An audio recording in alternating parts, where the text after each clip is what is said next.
Le cycliste slovène a ajouté dimanche le Tour des Flandres à son palmarès, après avoir déjà remporté le Tour de France et la Lombardie notamment. Une question se pose au lendemain de cet exploit, jusqu'où peut aller Poggi alors qu'il n'a que 24 ans?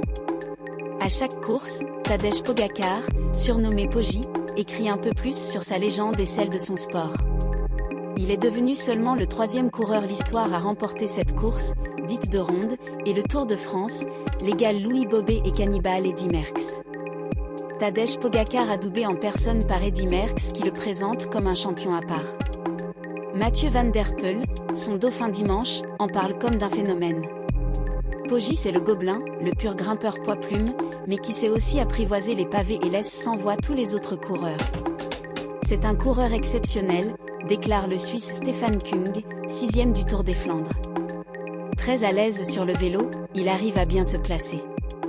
Évidemment, physiquement, il est juste au-dessus de tout le monde.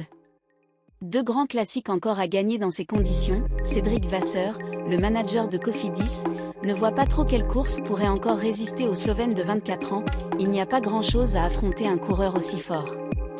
Il a remporté le Tour de France, la Lombardie, Liège-Bastogne-Liège. C'est l'Eddy Merckx de notre temps. Le coureur slovène était fait déjà double vainqueur du Tour France en 2020-2021, de Liège-Bastogne-Liège 2021, et des Tours Lombardie 2021-2022. Il ne lui reste plus que 2 grandes classiques à glaner, Milan-San Remo et Paris-Roubaix. Cette année, c'est un peu tard, ce ne sera pas possible, a déclaré Poggi.